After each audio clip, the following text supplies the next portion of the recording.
नमस्कार बच्चों, आप सभी का बड़े भाई साहब भाग 3 में स्वागत है।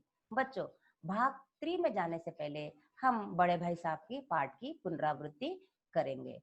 बच्चों, बड़े भाई साहब अध्ययनशील थे, हमेशा पढ़ते रहते थे। बड़े भाई साहब छोटे भाई से 5 साल के बड़े थे और 14 साल के थे। बच्चों, वे 9वीं जमात में थे। हमेशा प्राचीन काल में लाइट भी नहीं होता था, तो भी वे रात दिन चिराग लगाकर पढ़ते थे, एक एक अक्षर रट डालते थे। मगर छोटा भाई उनके बिल्कुल विपरीत थे। 1 घंटा भी पढ़ना उनके लिए पहाड़ लगता था। बड़े भाई इतनी मेहनत करने पर भी वे सालाना इम्तिहान में फेल हो जाते थे और छोटे भाई कक्षा में अव्वल आते थे। बच्चों, कारण क्या है? क्योंकि बड़े भाई साहब एक एक अक्षर रट कर पढ़ते थे। यहाँ पर बताया गया है आपको, रटना गलत है, समझकर पढ़ना चाहिए। छोटा भाई खेलते कूदते समझकर पढ़ लेते थे, कक्षा में अव्वल आते थे।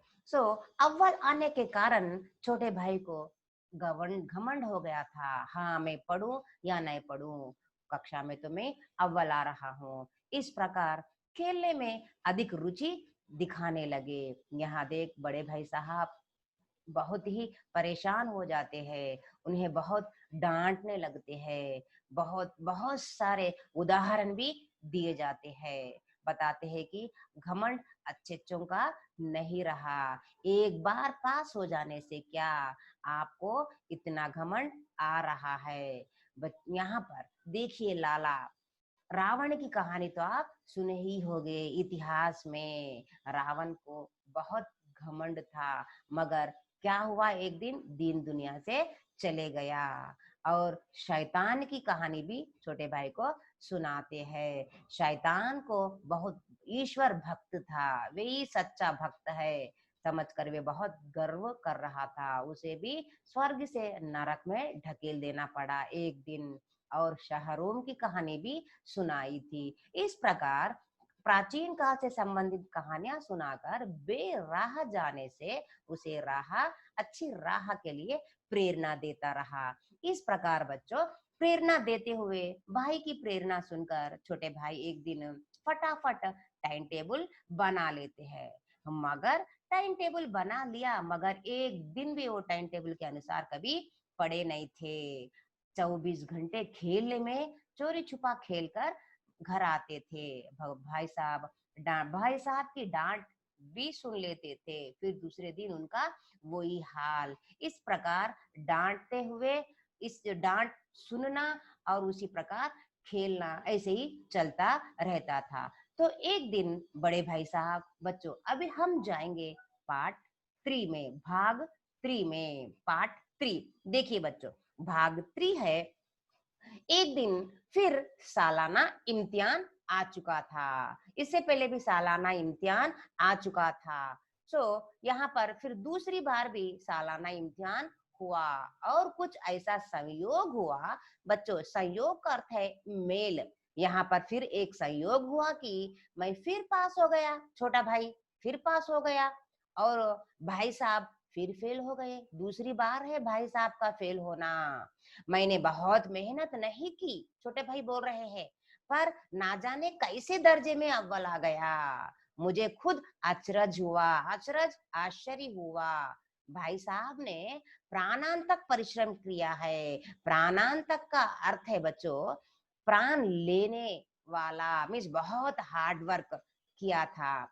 कोर्स का एक एक शब्द चाट लिया, मीन्स पढ़ लेना जितना भी है वहां पर कोर्स में, किताब में, वो पूरा पढ़ डाला। 10 बजे रात तक, 4 बजे फिर सुबह, फिर 6 से 9:30 तक स्कूल जाने से पहले।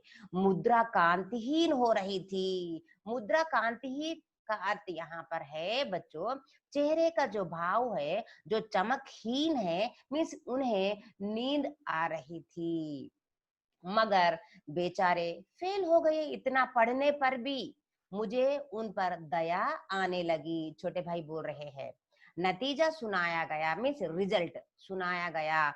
तो वहां रो पड़े, बड़े भाई रो पड़े और मैं भी रोने लगा उन्हें देखकर। अपने पास होने की खुशी आधी हो गई है मुझे। मैं भी फेल हो गया होता तो भाई साहब को इतना दुख नहीं होता। लेकिन विधि की बात कौन टाले? विधि का अर्थ है भाग्य। भाग्य की बात को कौन डाल सकता है? किस्मत की बात है। हर हमेशा मैं पास हो जाता हूँ, बड़े भाई साहब फेल हो जाते हैं। आगे देखिए बच्चों, मेरे और भाई साहब के बीच में अब केवल एक ही दर्जे का अंतर था, एक ही क्लास डिफरेंट था और एक ही दर्जे का अंतर और रह गया। मेरे मन में एक कुटिल भावना उदय हुई है। कुटिल भावना मीन्स गलत विचार, गलत भावना मेरे मन में आ गई है, लेखक के मन में आ गई है। कहीं भाई साहब एक साल और फेल हो जाए, इस प्रकार का बुरा विचार आ गया लेखक के हृदय में। तो मैं उनके बराबर हो जाऊंगा, दोनों सेम क्लास में आ जाएंगे। फिर वहां किस आधार पर मुझे फजीहत कर सकेंगे? फिर कौन सा आधार है, कौन से अधिकार से मुझे वे अपमान करते रहेंगे? और एक साल भी फेल हो गए तो अच्छा है। इस प्रकार का बुरा विचार इनके मन में उत्पन्न हुआ है। मगर बच्चों, ये विचार क्या ठीक है आपके विचार से? नहीं ना। ऐसा बुरा विचार अपने मन में नहीं करनी चाहिए। वे बड़े हैं, वे आपका भला सोचते हैं। बड़ों के लिए ऐसा आपका विचार बिल्कुल ठीक नहीं है। लेकिन मैंने इस विचार को दिल से बलपूर्वक निकाल डाला। सोचा तो सही, मगर मुझे भी अच्छा नहीं लगा, बोल रहे हैं छोटे भाई। आखिर वहां मुझे मेरे हित के लिए विचार से ही डांटते हैं। मुझे इस वक्त अप्रिय लगता है, अभी तो मुझे बुरा लगता है। पढ़ो पढ़ो इस तरह बोलने से आपको भी शायद लगता होगा ना बच्चों, मगर फ्यूचर में, भविष्य में आपका ही फायदा है। मगर यह शायद उनके उपदेशों का ही असर है कि मैं दनादन पास होता हूँ और इतने अच्छे नंबरों से। ये कारण, मैं पास होने का कारण बड़े भाई है। अगर वो नहीं डांटते तो मैं शायद पास नहीं हो पाता। अब भाई साहब बहुत कुछ नरम पड़ गए हैं। भाई साहब बिल्कुल दुखी हो चुके हैं। मुझसे कुछ भी नहीं कहने का अधिकार खो चुके हैं, इस प्रकार समझते हैं बड़े भाई अपने आप को। कई बार मुझे डांटने का अवसर पाकर भी उन्होंने धीरज से काम लिया है। कई गलतियां, मुझे मेरी गलतियां देखी है, डांटने का मौका भी मिला था, मगर धीरज से काम लिया बड़े भाई ने। शायद अब वहां खुद समझने लगे थे कि मुझे डांटने का अधिकार उन्हें नहीं रहा, क्योंकि वे फेल हो रहे हैं और मैं पास हो रहा हूँ। मगर गलत है। फेल होने से क्या, वो तो बड़े हैं, वे अनुभवी है, उनको डांटने का अधिकार हमेशा रहेगा। अगर ऐसा विचार आपके भी मन में आया ना बच्चों, इस विचार को आपको दूर करना होगा। बहुत कम, मेरी स्वच्छंदता भी बढ़ गई। यहाँ पर लेखक की स्वच्छंदता बढ़ चुकी है। स्वच्छंदता मीन्स मनमानी कर रहे थे। मैं उनकी सहिष्णुता का अनुचित लाभ उठाने लगा, सहनशीलता का। वो बहुत सहन कर रहे थे, मुझे कुछ भी नहीं बोल रहे थे, तो मुझे अच्छा मौके का फायदा मैंने उठा रहा था। मुझे कुछ ऐसी धारणा हुई कि मैं पास ही हो जाऊंगा। ऐसा मेरे मन में मैं ठान लिया, हाँ मैं पढ़ूं या ना पढ़ूं, मेरी तो किस्मत अच्छी है, मेरा भाग्य अच्छा है। इस प्रकार की भावना मेरे मन में आ गई थी।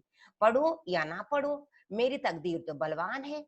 इसीलिए भाई साहब के डर से जो थोड़ा बहुत पढ़ लिया करता था, अब वहां भी बंद हो गया। पढ़ने में बिल्कुल मैं नहीं बैठता था। मुझे कनकवे उड़ाने का नया शौक पैदा हुआ। कनकवे, पतंग, ये देखिए नया शौक भी उत्पन्न हो गया है प्रेमचंद को। और अब सारा समय पतंगबाजी की ही भेंट हो जाता था। समर्पण भेंट का अर्थ है पूरा समय, पूरा पतंग उड़ाने में भी पूरा समय में लगाता था। फिर भी मैं भाई साहब का अदब करता था। अदब का अर्थ है बच्चों यहाँ पर सम्मान। और उनकी नजर बचाकर कनकवे उड़ाता, उनको सम्मान करता था। उन्हें बिना मालूम हुए मैं पतंग उड़ाने जाता था। मांजा देना मीन्स मांजा तैयार करना, सफेद धागे को कलर डालकर कुछ कांच वगैरह कुछ डालकर मांजा तैयार करते हैं। सो वे छोटे भाई मांजा तैयार करते थे, पतंगों को कन्ने बांधते थे, पतंग टूर्नामेंट की तैयारियां आदि समस्याएं सब गुप्त रूप से हल की जाती थी, बड़े भाई को बिना पता हुए। मैं भाई साहब को यहाँ संदेह ना करने देता कि उनका सम्मान और लिहाज मेरी नजरों में कम हो गया है, क्योंकि बड़े भाई फेल हो रहे थे। वे उनके हृदय में छोटा भाई पास होने से शायद मेरा बड़प्पन का सम्मान नहीं कर रहा है, मेरा लिहाज नहीं कर रहा है, वे नहीं उनके नजरों में कम नहीं होने देते थे। वे बराबर उनका सम्मान करते थे, मगर चोरी छुपा कनकवे उड़ाने जाते थे। एक दिन देखिए बच्चों, एक दिन संध्या समय हॉस्टल से दूर मैं एक कनकवा लूटने बेतहाश दौड़ रहा था। देखिए कैसा दौड़ रहा है पतंग पकड़ने के लिए। कटी पतंग, देखिए पतंग कट कर जा रही है चित्र में। तो उस पतंग को पकड़ने के लिए, लूटने के लिए मैं बेतहाश दौड़ रहा था। जैसा बोले वैसा दौड़ रहा था। मेरी आंखें आसमान की ओर थी और मन उस आकाशगामी पथिक, आकाश में जाने वाला यात्री, आकाशगामी पथिक का अर्थ मीन्स कटी पतंग। सो मेरा मन कटी पतंग की ओर था, जो मंद गति से मीन्स धीमी गति से धीरे धीरे जो जा रही थी। कहाँ जा रही थी? पतन की ओर, शायद किसी गड्ढे में गिरने वाली थी। मुझे मेरे सामने गड्ढा वगैरह कुछ भी नजर नहीं आ रहा था, मेरी आंखें तो ऊपर थी। पतंग पतन की ओर मुझे खींच कर ले जा रही थी। हम पतंग के पीछे पीछे दौड़ रहे थे, मानो कोई आत्मा स्वर्ग से निकलकर विरक्त मन से नए संस्कार ग्रहण करने जा रही है। मरने की बाद जो अपना शरीर छोड़कर जो आत्मा होती है, वो आत्मा स्वर्ग से निकलकर विरक्त होकर, जीवन से विरक्त होकर शायद एक नए संस्कार ग्रहण करने किस प्रकार जाती है, उस प्रकार ये पतंग उसी प्रकार जा रही थी। उसके पीछे हम सारे लोग दौड़ रहे थे। बालकों की पूरी सेना मीन्स मेरे मित्रों की पूरी सेना कैसे थे? नंगे, नंगे पैर थे। लंगे मीन्स बिना चप्पल के। झाड़दार भांस, एक भांस को ऊपर झाड़ू की तरह डगाली, सूखी डगाली बांधकर उसे लूटने के लिए हम लोग दौड़ रहे थे। पतंग का स्वागत करने की दौड़ी आ रही थी।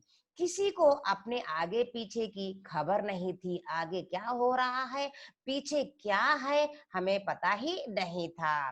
सभी मानो उस पतंग के साथ ही आकाश में उड़ रहे थे, जहां सब कुछ समतल है। समतल में से एकदम समान परिस्थिति हो, शायद ऐसा दौड़ रहे हैं। फ्लैट, समतल करते हैं फ्लैट, जैसा फ्लैट जो जमीन होती है ना एक साथ, उस प्रकार की जमीन है। उस प्रकार हम समझकर उस प्रकार जा रहे थे, मगर यहाँ पर समतल नहीं है। हमारे आगे मोटर कारें आ रही थी, ट्राम आ रही थी, कई गाड़ियां आ रहे थे, मगर हमें कुछ भी पता नहीं था। जैसा कि हम किस प्रकार दौड़ रहे थे, सब कुछ समतल स्थान है, उस प्रकार हम लोग दौड़ने में लगे थे, पतंग को लूटने में लगे थे। बच्चों आगे देखिए, सहसा, अचानक मैं दौड़ रहा था पतंग को लूटने के लिए। सहसा का अर्थ है अचानक। भाई साहब से मेरी मुठभेड़ हो गई है। मुठभेड़ का अर्थ है भेंट होना। भाई साहब मेरे सामने आ गए अचानक। शायद भाई साहब बाजार से लौट रहे थे।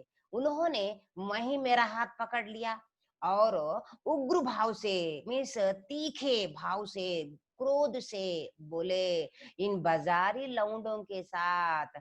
बाजारी लौंडों का अर्थ है बेकार के जो लड़के, अनपढ़ लड़के के साथ धेले के कनकौवे के लिए एक पैसे में मिलने वाला, एक आने में मिलने वाले पतंग के लिए दौड़ते, तुम्हें शर्म नहीं आती?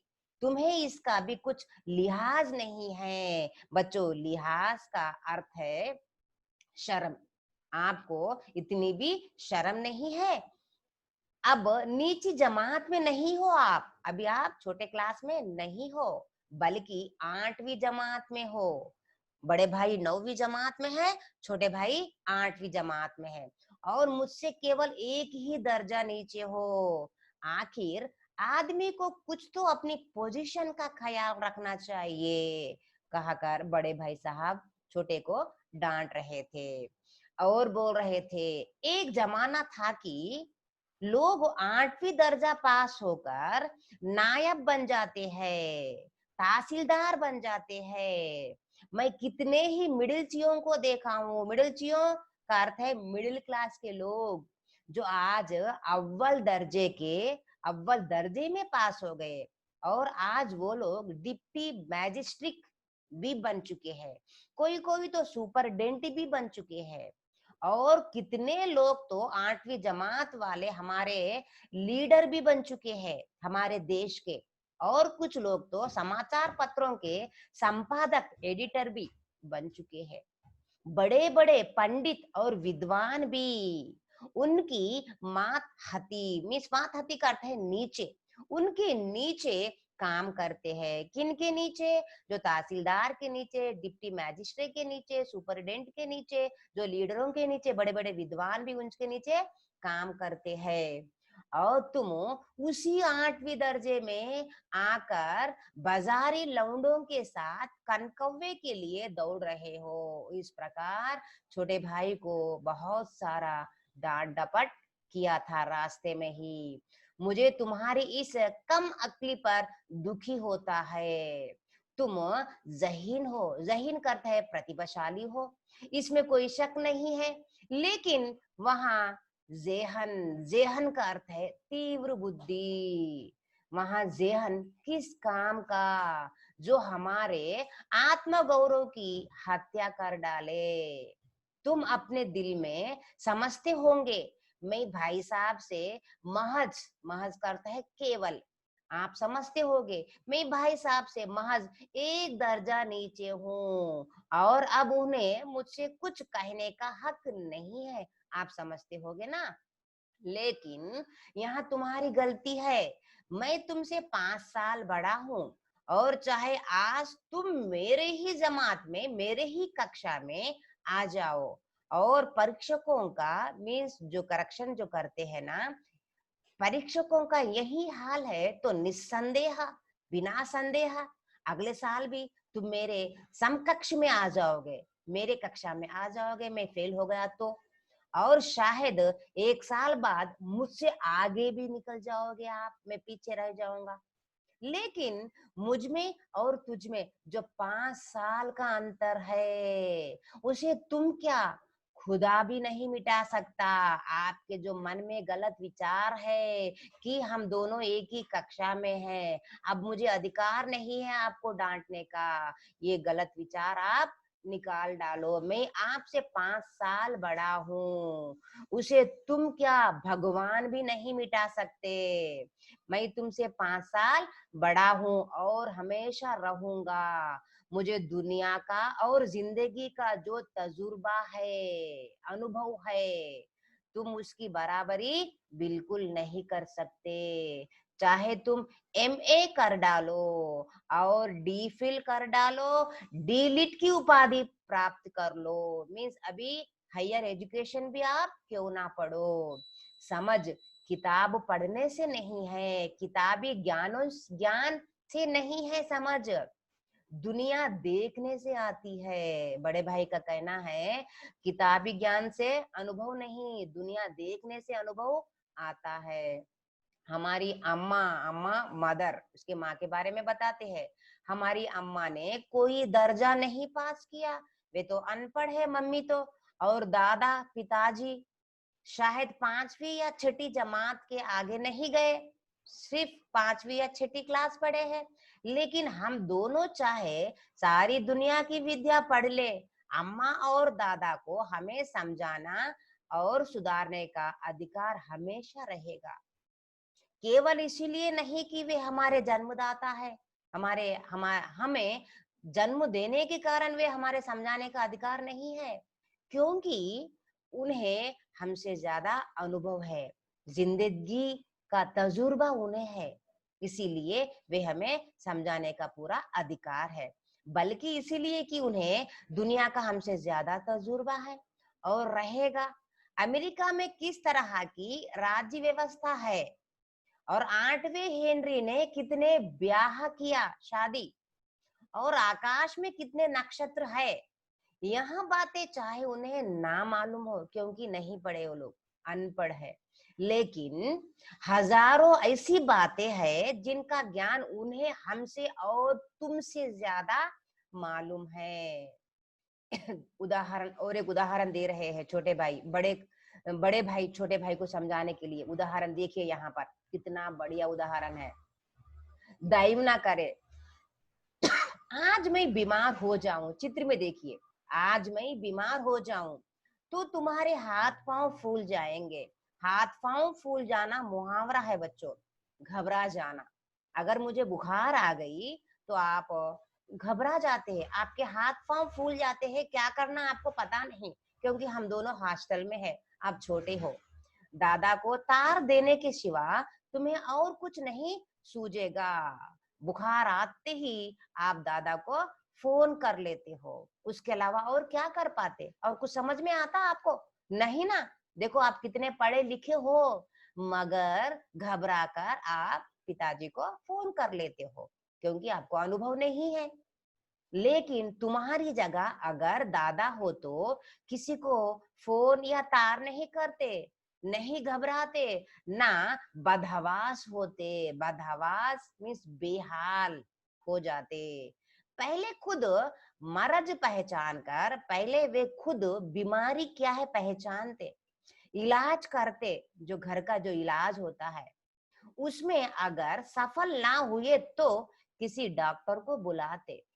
मगर आप, इतना है आपके पास अनुभव नहीं ना, जैसे ही मैं बीमार हो गया वैसे ही पिताजी को तार कर लेते, फोन कर लेते। देखिए पिताजी का अनुभव और आपका पढ़ाई ज्ञान। बीमारी तो खैर बड़ी चीज है, हम तुम तो इतना भी नहीं जानते कि महीने भर का खर्च महीने भर कैसा चलाए। चलो बीमारी की बात तो छोड़ दो, 1 महीने का जो खर्च होता है 30 डेज का, आपको पैसे दे दिए, चलाओ घर। आप चला सकते हो घर? नहीं, आपको तजुर्बा नहीं है किस प्रकार चलाना घर। जो कुछ दादा भेजते हैं, पिताजी भेजते हैं हमें, उसे हम 20-22 दिन में खर्च कर डालते, और महीने के और जो 8 दिन जो बचे कुचे हैं उस दिन का क्या होगा। फिर पैसे पैसे को हम लोग मोहताज हो जाते हैं, दूसरों के ऊपर डिपेंड होना, मोहताज। नाश्ता बंद कर देते पैसे ना होने के कारण, धोबी को कपड़े देना बंद कर देते, नाई से मुंह चुराते, नाई को भी पैसे देना है बार बार, जो हजामत जो करता है, कटिंग करता है, ओके, उसको भी पैसे देने के नाते हम लोग मुंह चुराने लगते हैं, हमारे पास पैसे नहीं है। लेकिन जितना आज हम और तुम खर्च कर रहे हो भाई साहब, उसके आधे पैसों में दादा ने अपनी उम्र का बड़ा भाग, जिसके उनके उम्र में बड़ा हिस्सा, एज बड़ा भाग, इज्जत और नेक नामी के साथ निभाया है। नेक नामी सम्मान साथ निभाया है, और कुटुंब का पालन किया है, परिवार का पालन किया है, सम्मान के साथ, इज्जत के साथ। ज्यादा बड़ा भाग तो उन्होंने सम्मान ही पाया है, पूरे हमारे कुटुंब का पालन किया है, जिसमें सब मिलकर हम लोग 9 आदमी रहते थे। हम अपने घर में 9 आदमी थे। पिताजी सम्मान के साथ, इज्जत के साथ सबका पालन करते थे। बोलकर यहाँ पर पिताजी का उदाहरण दिया है। उसके बाद बड़े भाई साहब छोटे भाई को और एक उदाहरण भी देने लगते हैं। वो उदाहरण है उनके गांव के हेडमास्टर। देखिए भाई साहब, अपने गांव के जो हेडमास्टर साहब है उनको देखिए, शायद वो एमए कर चुके हैं, मगर यहाँ एमए भी कहाँ की एमए, ऑक्सफोर्ड स्कूल से कर चुके हैं। वो जमाने में ऑक्सफोर्ड बहुत ही मशहूर था, उस पाठशाला में पढ़ना ऐसी वैसी बात नहीं थी। वो भी एमए ऑक्सफोर्ड पाठशाला से कर चुके थे।